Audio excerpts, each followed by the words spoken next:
Universal Broadcasting Network. Tune in at ubnradio.com. Welcome to the National Safe Child Show, addressing the health, safety, and welfare of all children nationwide, because it shouldn't hurt to be a child. Here is your host, Tammi Stefano.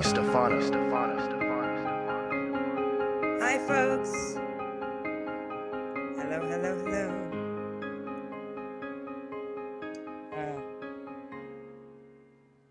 Hi, folks. Welcome to the National Safe Child Show. Thank you so much for joining us. We have an incredible show today. There is so much going on in this country. It's amazing. It's very scary what's happening right now. The violence seems to just be exploding in every state. We've got shootings going on in Dallas. We've got people being killed, killing one another. There's such a movement right now with blacks against whites, police, law enforcement against civilians. I'm trying desperately to get this piece on. And it makes one wonder what this is. Is it really all about what the mainstream media is telling us it's all about? Or is there something underlying that's happening? And we really need to, as citizens here or residents here, we need to take a close look at what's going on. I'm going to move my mic a little bit here so you can actually see me. Because something's going on. And it seems like ever since this major move has happened with, the removing of a person's right to bear arms. And, President Obama feels that there is such a danger. He wants to take that right away from citizens. And I see both points of view. Yes, illegal arms should not be floating around the streets like they are. But at the same time, when I look at what's happening with guns and law enforcement, I don't want to blame all law enforcement because certainly there's good law enforcement. But some of the things that I saw today really add to the dangers that people are experiencing with being unarmed. I mean, law enforcement just taking their guns and saying, okay, boom, boom, boom. And we've seen it. We've seen it going on. And it seems to be escalated ever since this push for reform, for gun reform, for the taking away people's ability to bear arms and protect their families and their property. So I don't know. I'd like to, talk about what's going on with Dallas later on in the show if we have time. But first, I want to touch on and cover what we've been covering, which is this story in Alabama. John, are you hearing any feedback? Because I want to resolve that problem if you are. Or is anybody hearing any feedback as far as the sound goes? Okay, well, let us know in the chat room. Anyway, Alabama, a 14-year-old rape victim who chose pro-life to have her child. 2 days after having her child, as everyone recalls, following this story either with National Safe Child Show or medicalkidnap.com, it's just incredulous what's happening right now. The 14-year-old rape victim who had the child has been removed from her home. Not only was her child removed from the hospital, but she now, a couple of days after having her child removed from the hospital with allegations that the child was in danger, even though the child never went home. Obviously, the child wasn't in danger, but DHR, who seems to be notorious for removing children in the state of Alabama, and more so now because I've gotten so many whistleblowers communicating with me regarding their knowledge of babies, especially in the state of Alabama, are being removed from hospitals. How did DHR, the question would be, how did DHR know that this mom gave birth to this child and then intercepted the child going home only 2 days after the child was born, or not even 2 days? How did DHR know? So the only logical explanation is the hospitals are informing these child social services when these babies are born. And it doesn't have to be because there's any concern. They're just informing them, and then DHR or DCFS or DSS or whatever label your particular state is given is contracted in some way, has an agreement with these hospitals in some way, shape, or form. We have found out that there are several states that are, in fact, contracted directly with the Department of Children and Family Services.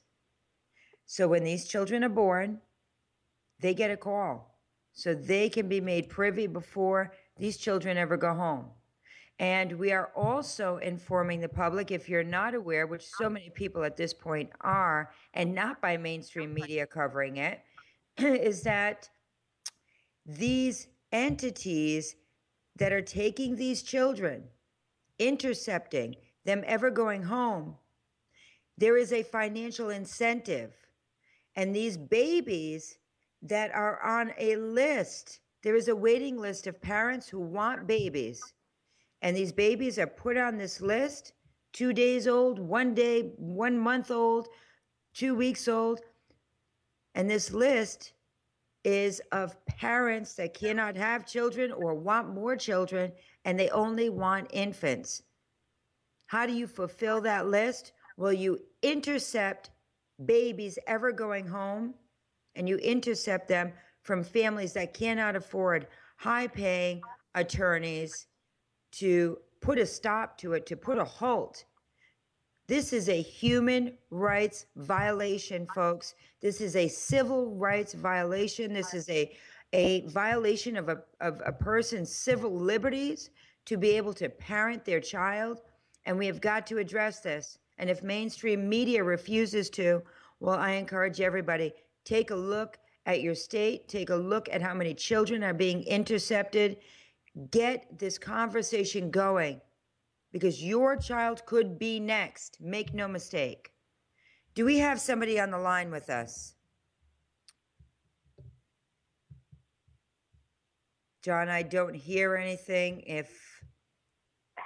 Hello. Hello. Hi. Hi. Terri, is this Terri on the line? Yes, it is. Hi, Terri. Thank you so much for joining the National Safe Child Show. Boy, oh boy, we honor you. I just want to let you know, I told you the last time that we spoke together, and I'm telling you again, you know, your bravery and your diligence in covering these issues, they're so important. And so few people know what's really going on, but you do, because you're behind the scenes and you're seeing this firsthand. There is no hearsay with this story. No. And we had already been investigating the family. I'd been looking into that and had already done some interviews, had seen some paperwork, some documentation, and we were already in process with the older sister's case and family. And then it was just kind of a divine orchestration that I ended up being there, because this is in my backyard. It's in a county that we had looked at trying to find a house to buy in that county, because I thought it was probably the best place in Alabama, in the state of Alabama, to for families. That was my impression of that county up until all of this happened. Wow. So just to introduce yourself for those folks in the audience that are not aware of who you are and just a 30-second brief synopsis of what it is that you're referencing. Okay. My name is Terri LaPoint, and I write for the Medical Kidnap Division of Health Impact News. Since the beginning of the formation of that division. And when I came on board as an investigative writer, I honestly had no idea that this was commonplace, that this is happening all over the country. I thought that cases like Justina Pelletier were rare anomalies. I didn't know that they happened all over the country, and I thought Child Protective Services was only involved with terrible parents. I really honestly had believed that. I didn't know any better until I started doing the research and seeing what was going on with these families. And it's not that I'm taking hearsay and what a family is saying. We look at the documentation and we go through mountains of records and evidence that sometimes evidence that the judges never see in these cases. That never, exonerating evidence that never gets put before a judge who has the power to decide whether their family is together or torn apart. So we are getting the stories out there for the families. And so I got involved with this family that we actually had a mutual friend, a prayer warrior friend, who had asked the family to call me because they thought maybe we could help with medical kidnap with getting a story out. And the more I heard, the more I was appalled at what was going on. And so I ended up going to the hospital because they said that they were at the hospital with a 14-year-old who had conceived a baby and raped, and they said, we're afraid that they may try to take this baby. And I said, surely they can't do it. And they said, they're talking like they think she's too young or whatever. And I said, surely they can't do that. And I got on the phone immediately with my friend Judah Myers that I've met through pro-life work. And I called her and I asked, because that is what she does, is she reaches out to mothers who conceive babies and rape. And that's her ministry. So I called her and I asked her about that. I said, surely they can't take this baby on those kinds of grounds. And she said, Terri, I've seen it happen before. So she got on a plane that night. I mean, she immediately changed everything with her schedule and got on a plane that night and came. And so we went to the hospital together the next day, and we spent 10 hours at the hospital that day with the family, and then we came back to the hospital the next day on that Wednesday, the 15th, at 9 in the morning, and we were under the impression, they kept telling us that, the family would be going home by midday.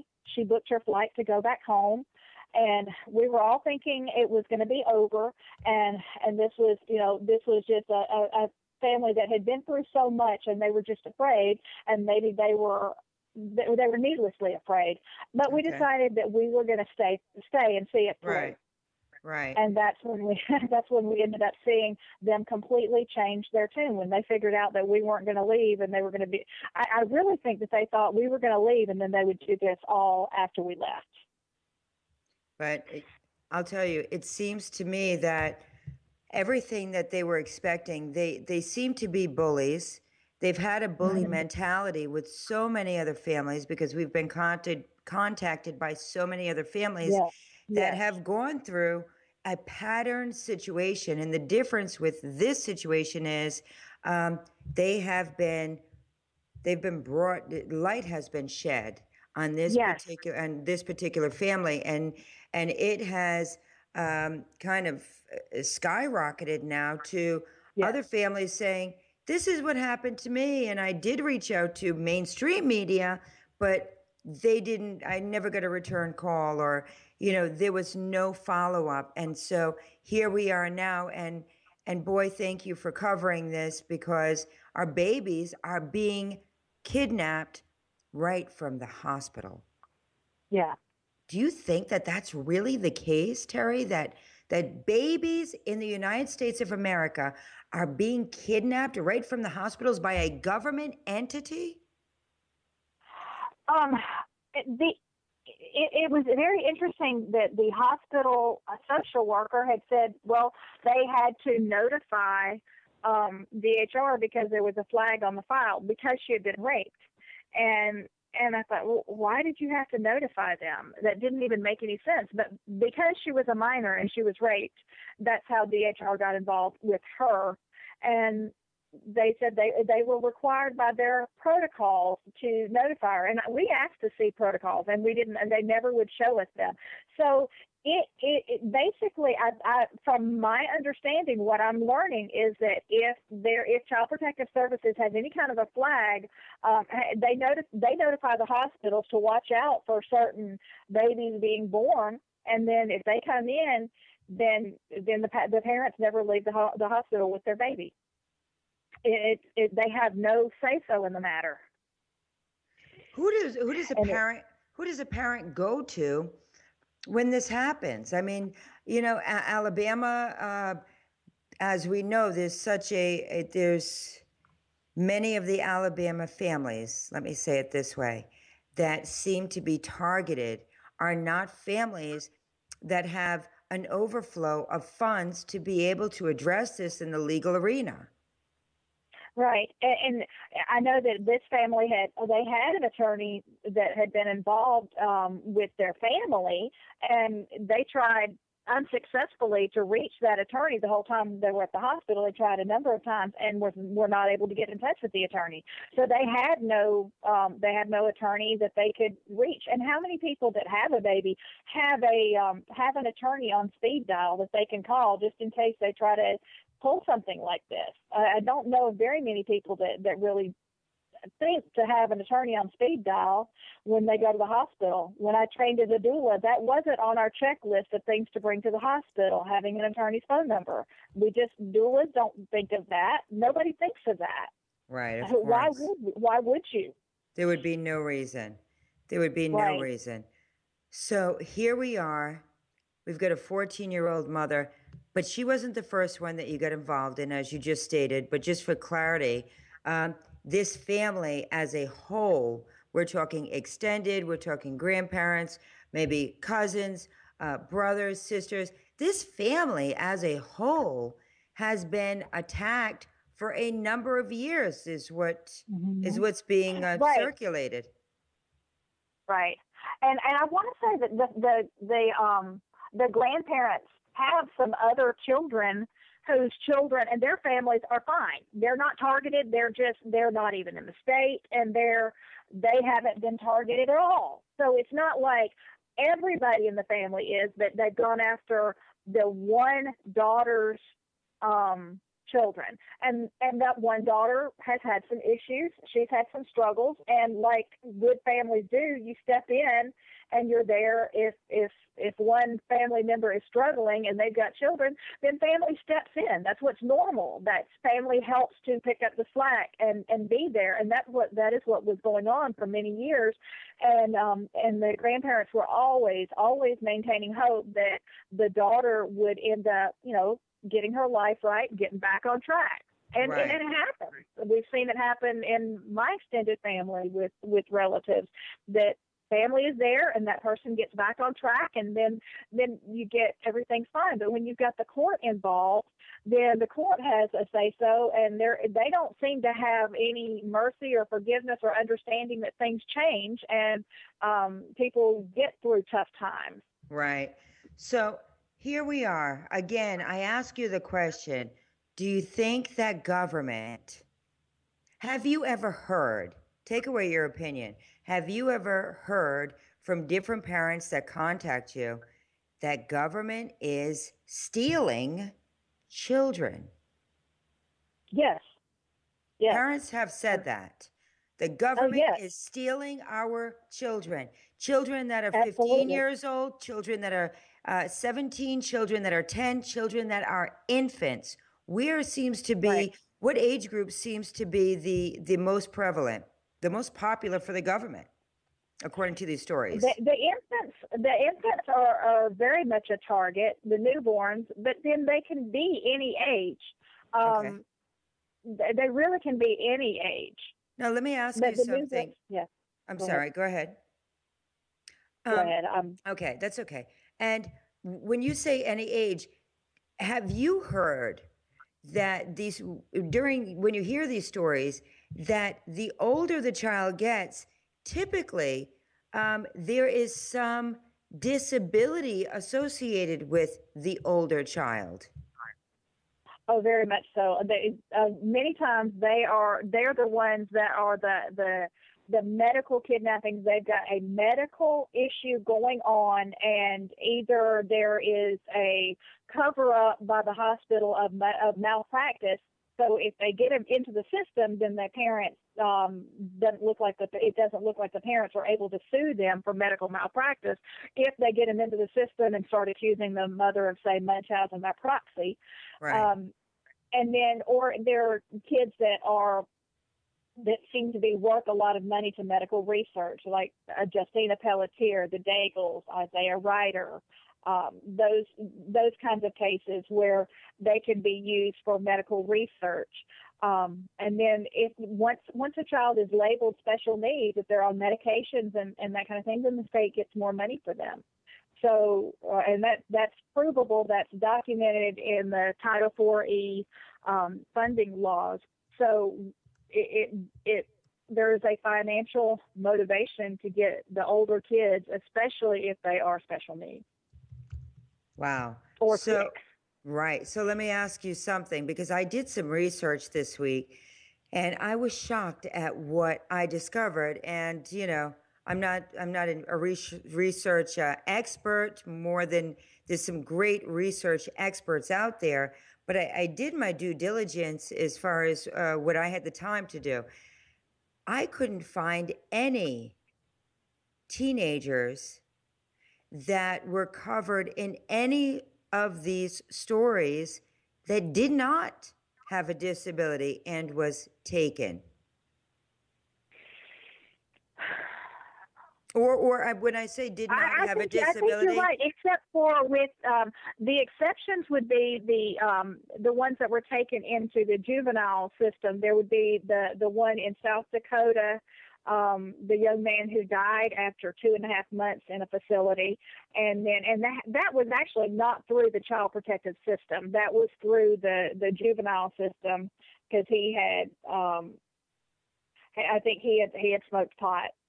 Right, and I remember that. Right. And they accused him of wearing his hat. He wore his hat backwards. That was the coup de grace. Yeah, he came to school with his hat on backwards. And there was some kind of a allegation that he was gang. It was a gang-related thing, right? I think that was made, and I think that the family said that was absolutely not the case.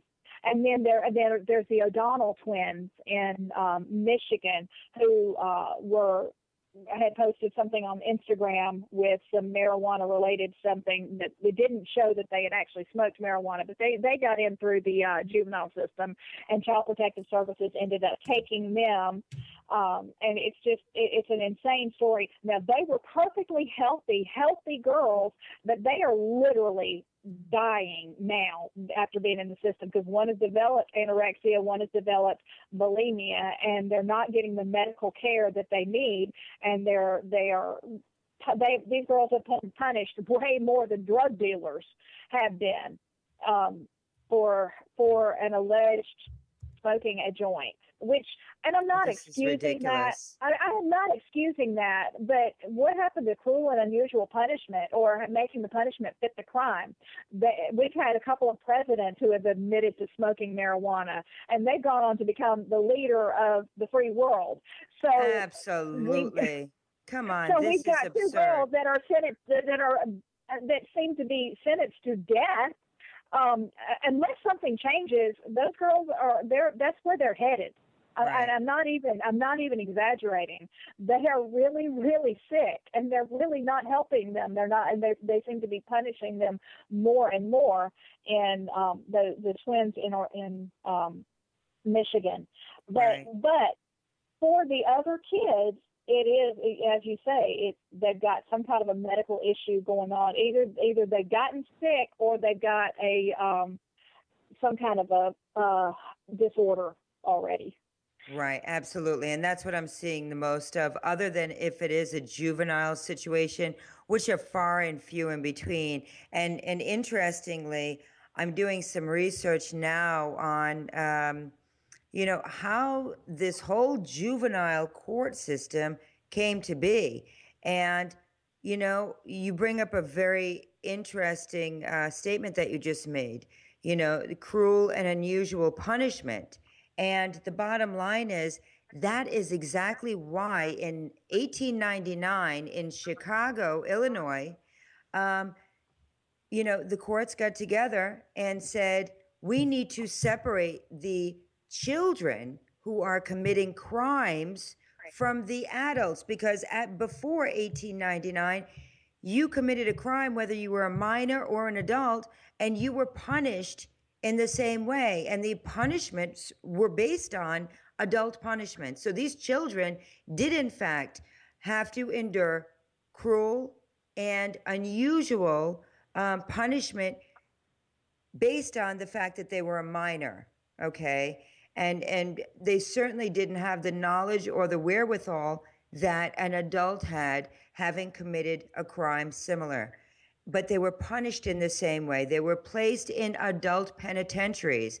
That was how juvenile facilities, juvenile halls, you know, juvenile jails, and juvenile courts, that's the reason why they were established. Separate the punishment, because it is not, it doesn't, the magnitude of it is not the same as an adult committing these crimes. And that's how it all began. So it was all based on juvenile crimes, not going in and the government interfering with the parent's ability to parent their child. It was only based on crimes. Thus, the uprising of the juvenile court, the first one in 1899 in Chicago, Illinois, and here we are today. But that's what it stemmed from, and that was the only premise on what people, the court and the judicial system felt there was a need. That's what it was based on, so that children would not have to experience these serious penalties that were inhumane to minor children. And yet what we're seeing is when they get into that system, they are subjected to worse than they would be had they gone into an adult system. Absolutely, because adults have the rights to speak up and say what's going on, and children are silenced. And there has to be actual evidence. In an adult court, there has to be actual evidence. In a juvenile court, there doesn't. Exactly. And it makes one wonder, after they created this juvenile court in the late 1800s, early 1900s, if there began to be this movement that showed, gee, this is a great way for us to make money. This is a great area where if we keep this private for the sake of so-called protecting the child, if we're able to really bank on some billions and billions and billions of dollars, because that's what we're dealing with today, billions of dollars that are unbeknownst to the common taxpayer and pretty much every taxpayer, unless you're in the mix of it and you've done your research, and everything is under the premise of confidentiality for the protection of the child. Folks, this is not protecting children. It's hurting them. Right. Would you agree with that, Terri? Absolutely. Confidentiality laws are supposed to protect their identity, to protect them. However, what it is doing is giving a shadow of a cover of a cloak of secrecy for the adults that are involved to do whatever they want to do without accountability. There's no transparency. And then if anybody tries to speak out, then they are bullied with this confidentiality thing that is being misused. That is not what it was designed for. It was never designed to say you can't talk about your own situation because you're a minor. It was designed so that people couldn't say, oh, Abby Johnson with the pro-life movement, a lawyer involved that knows inside information that thinks they do, to leak that kind of information. That's the kind of thing it's supposed to protect against. But it's not. It's doing quite the opposite, folks. Exactly. Now, let me ask you something. Terri, you were brought into the court. We covered this not too long ago. You were brought before the Right. judge. You felt very threatened, and understandably so. There was no subpoena. You were just walked in. Come on, you're coming with me, and you went before a judge. And you were told to get legal counsel, to retain legal counsel, to spend your money to retain legal counsel because you've ticked somebody off, because you are exercising your freedom of press. Is that Right. that's accurate, Hmm. right? And Yes. this 14-year-old child victim, rape victim, who had her child, she is in lockup, is she not? Yes. Yes, She's in she is. lockup. She has a twin brother who Yes. lived at the home where she lived until she went into contractions and went into that hospital. And is he still in his home that he knows and loves? No, they took him and the 14-year-old twin sister. They took both of them the same night, the day after they took the baby, and they are in two separate facilities. He is in a foster home, but and it's from what I can gather, it's a foster home with people that do care.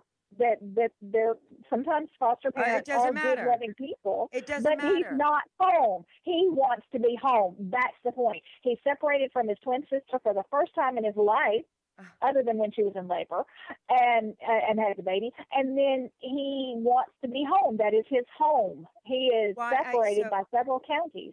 That's right. And what's the reason why DHR is giving that they removed this boy?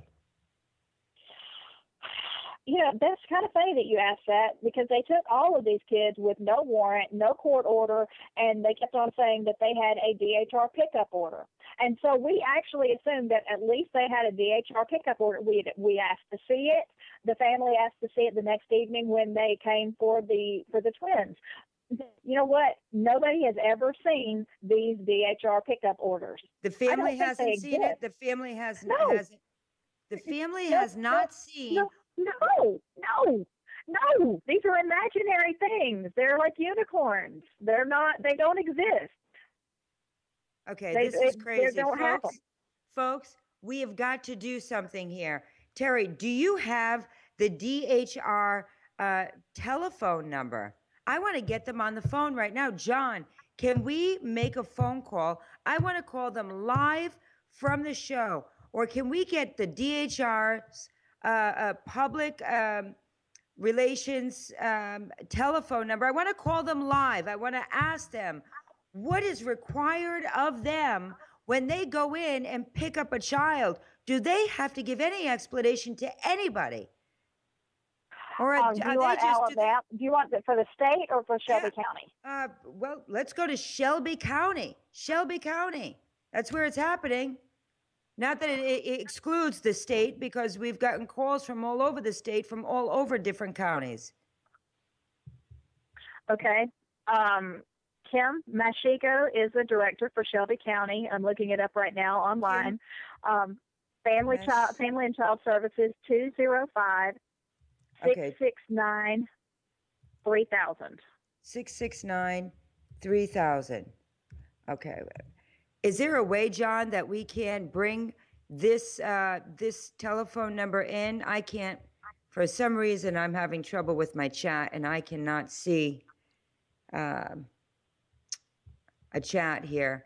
But John, if there's a way that we can bring them in,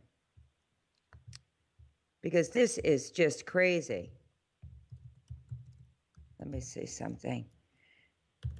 Yeah, we need to understand, what is their protocol? How are they doing this? How are they doing this? Right. Because the Fourth Amendment says that they need a warrant or a court order or exigent circumstances, none of which existed. And from my understanding, the way that Alabama is getting around this is they say they had the shelter hearing within 72 hours where they bring the charges. Well, because of the media and because of trying to get different attorneys and have representation, to my understanding, I don't think they've even covered what should have been covered in that 72-hour shelter hearing. So there is a lot of vague stuff with no real grounds given even yet as to why any of these kids were taken. Okay. All right. We're going to try to get them on the line. Yep. Let's get them on the line. We must disclose, Terri. I don't need to say that you're on with us because actually I won't have a conversation with you about this, but I do have to disclose to them that they are live. And I have questions for them. Unlike them, we don't intend to hide anything. We want to be very, very forthright. We want to be very honest, and we want to let them know that we're not. We're all about transparency. We're all about transparency. John, if we can get them on with us, that would be great. And we will let them know that they are live. I mean, this is absurd. So nobody knows why these 3 children now have been removed from this family, a family that was approved only weeks prior, is my understanding, approved by the very entity that then went in and said, we find you to be a danger. Okay, hold on. We're trying to get them on the line right now here. So Terri, hold on, please. Thank you for calling the Shelby County Department of Human Resources. Our office hours are Monday through Friday, 8 a.m. to 4:30 p.m. Okay. Maybe we can get them on the line and just press 0 just to circumvent any of this. Okay. They may be closed. They close at 4:30 local time. Yeah. They may be closed. That selection is not recognized. Okay, yeah, no, they are closed because it's it would be 4:30 Central Time. Yep. Are you at 4:37 right now, Terri? Yes, yes. Okay, yep. So we missed them, unfortunately. Shoot, we should have called them at 2 o'clock my time, Pacific Standard Time. Okay, that's okay because I am going to get them on. I am going to do it live and get them on, and I am going to ask them some real important questions that we all need to know. So to date, you don't know why, the family doesn't know why, nobody in the state of Alabama other than DHR themselves knows why these children have been removed from their home and they are not offered the courtesy of an explanation. Right. Now, I will say in the hospital, they were saying that there were safety concerns, but they never defined them. We asked what they were. They never defined them. They never said what they were. Okay. And if they had safety concerns, then how were they approved the week before when they did the home study about the other sister's child? Okay. To approve them, and if there were safety concerns, why were the 14-year-olds there in the first place? Absolutely. DHR has been in the house and involved because of the older sister. They had been involved because of that for a little while. They knew the situation, and I've seen documentation from 3 years before and years before that said that there were not safety concerns. Okay, let me ask you something. I'm sorry, yeah. Terri, because we're going to run out of time shortly, in about 10 minutes. I have a couple of questions. Have you heard from this family or anybody involved in this family, whether it's their neighbors or what have you, of any gag orders or any threats that anything that they have on social media, any means that they're using legally on social media, such as, say, for example, a GoFundMe account, because some of these families, of course, do utilize these different platforms that are available to help raise money when they have exhausted all of the money that they have, all of their funds. Right. Have you heard that that this family has been told to take down any GoFundMe? They have been. Yeah, they have been told this, but there is no signed court order by a judge of any of this. that they have been told that they need to take things down, that the judge is upset, he's not happy about this happening, about the confidentiality. However, the way the law reads, the confidentiality, again, does not apply to the family. It does not apply to the press. It applies to people who have inside information from court document. That's who that applies to. Okay, wait, so there have been a number of threats. Yes. Okay, hold that thought one moment. We have an attorney on the line with us. I hope that she's with us. Hello, attorney, are you on the line with us? Yes, I'm here. Okay, you are an attorney from the state of Alabama, is that correct? Yes, I am. Okay, and have you dealt with, I think I want to leave your name out of it unless you're comfortable to give it, but either way, it's not important to us, so I'll leave that decision up to you. Okay, so, but to go on with the questions, have you worked with these cases in the confidential juvenile courts where DHR has a petition to remove a child from a home? Yes, that is the bulk of my practice is dependency. Yes. Okay, so you call it dependency. Perfect. Okay.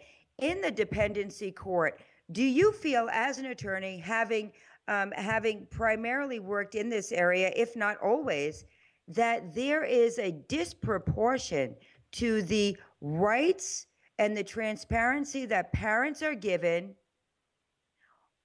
versus what's actually happening in the courts? And do you feel that this disproportion, if you feel that there is one, is really against the citizens of the United States, specifically Alabama families?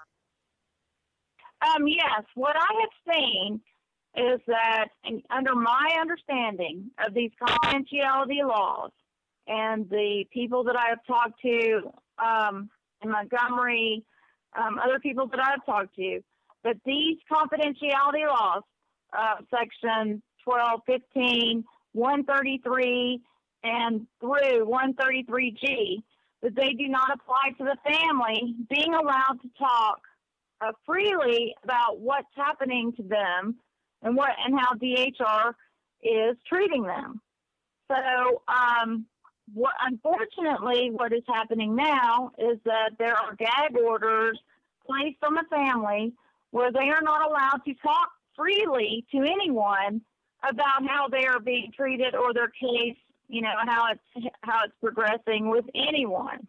Okay, let me ask you something. Have you ever heard by any of the families that you've represented that they have been instructed by the courts or by DHR social workers to remove any GoFundMe's accounts that they might have established to raise funds in order to be able to pay you, because you are, of course, private counsel, or to be able to pay anything that they feel is necessary to resolve their case?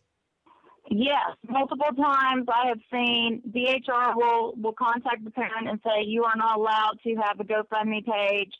You have to take it down. It violates confidentiality laws in the state. So yes, when a parent is trying to figure out how they are to fund an attorney other than an appointed attorney, they are being stopped, and DHR is quoting these confidentiality laws.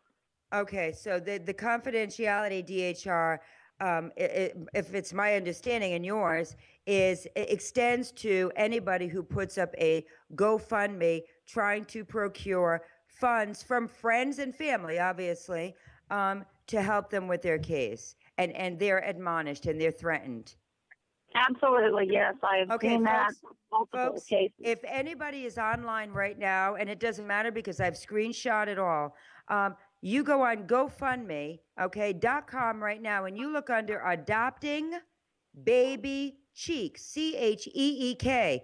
This is put up, folks, by an Alabama social worker who's trying to adopt. I see a $5,000 donor, just one donor, $5,000. So far, it's raised $20,225.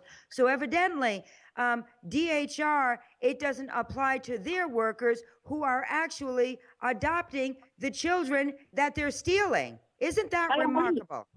You bring up an important point. because there's a case in the appellate court that was denied by the Supreme Court of Alabama that states that these confidentiality laws do not apply to DHR social workers, DHR employees, judges. Those confidentiality laws apply specifically to the workers and the people who are in their official capacity not disclosing any information. Okay. It does not apply to the family. So it only applies to the civilians that are non-governmental, pretty much. Yes, that is my understanding, yes. I mean, let's just call a spade a spade. If you're not with the government and you're not working with them and you're not helping them to be funded, well, damn it, you do not have a right to post anything. But if you are, if you're with us, raise all the money you want in any way. As a matter of fact, we will send over $5,000 donors to help you out. And the cheapest donation I found on that particular page, and I have several pages from social workers, by the way, folks, that have put up these GoFundMe accounts from Florida, social workers that have died, where the department themselves have put up these GoFundMe accounts for the upbringing of the social workers' children that are left. But yet, the common civilian, you are not allowed to do it, and you will be admonished. I want to mention something, folks. We have breaking news right now. Lisa Marie Presley and her husband in Los Angeles County yesterday, during a court procedure, dependency court procedure, had their children removed. You may not be aware of this. Oh. Yes, I am releasing this information right now. Lisa Marie Presley, sources have it, folks, that Priscilla Presley has been appointed as the kinship caretaker. I am going to cover this story, okay? They tried to keep it hush-hush, folks.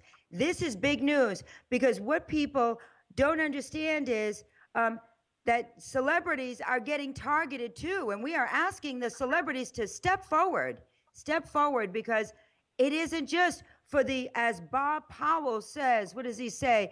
The black, the brown, the yellow, and the down. That is Bob Powell saying, folks, this is for everybody, celebrity, white, black, poor, rich, but it's not for the government worker.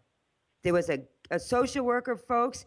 If you go on YouTube and you look, there was a social worker who entrusted a babysitter, and I put it up on my Facebook page, okay? Entrusted a babysitter to take care of her child. There was the babysitter's husband, because they were getting ready for a dissolution, he was ready to leave her, put in a hidden camera thinking that she was having extracurricular affairs with men, only to find that she was beating the living daylights out of this social worker's infant. It was disgusting, and my heart bleeds for this social worker. However, that said, how many cases have you ladies, Terri and the discreet attorney from Alabama, how many cases have you heard where a parent makes a wrong decision about a caretaker, and that parent gets blamed for making the wrong decision and gets tried and charged and has her child or his child removed? Yes, they call it, quote, failure to protect. Failure to protect. Well, guess what? Instead of failure to protect, this social worker has had the right attention, which is law enforcement being involved, and this woman has been arrested as being charged criminally. Shouldn't that be the way it's handled? Yes, absolutely. Do we have parents that have crystal balls like these DHR workers alleged to have, that they can predict the future, like in this case that we're speaking about, where they predict that something's going to happen even when nothing has happened, and they, in fact, approved this family to be a safe and wholesome family? Attorney, we've got to go in a minute, but let me ask you something. Okay. Is DHR obligated in the state of Alabama to disclose the reasons why they are removing a child from a family, or do they need not disclose anything? Under exigent circumstances, if the situation is unfolding, where they come into a home where people are unfortunately deceased, or if there's been, an abuse, battery, or accident, then they can remove them without a warrant. Otherwise, they have to disclose why they are taking that child away. So there is a reason that they have to give. Yes, they do, but a lot of times... In this particular case, attorney, they are not disclosing anything. Do you think that they're violating their own policies and procedure as well as Alabama state law? Well, and due process law to the Constitution. Ladies, I just got the word. We have to go. We are going to cover more of this during the week, and we are going to post it live on Facebook on Health Impact News, because we have to cover this. There's a lot more to cover. We still haven't covered this Dallas shootings, this racial situation, or so they're making it out to be a racial situation, the removal of a person's ability to bear arms, the removal of children from homes with no reason given, the disproportionate violations of a government employee being able to procure money from the general public, but the inability and admonishment and punishment and possibly jail time if you're a civilian non-government employee and you dare try to ask the public for money. This is human rights violations, folks, in the worst possible way. Ladies, I want to thank you for joining me. Attorney, we have so much to cover with you. We are not done. Alabama families need to know the truth, and there are a group of attorneys who have stepped up in the state of Alabama to help us understand what is going on in Alabama, because they are fearful. They are fearful, and in some instances, some of the attorneys have disclosed that they are fearful to speak up because they want to hold on to their bar number. I mean, if it's come to that, folks, it's time for all of the citizens across this country to step up and be a voice for these children, because we are in dire, dire problems. Folks, I want to thank you. Ladies, thank you for joining us. This is not over. Please, we need for you to continue to cover this. Terri, we love you. We are just in honor of you stepping up to the plate to be a voice for these children. These children are being silenced. This is a Holocaust.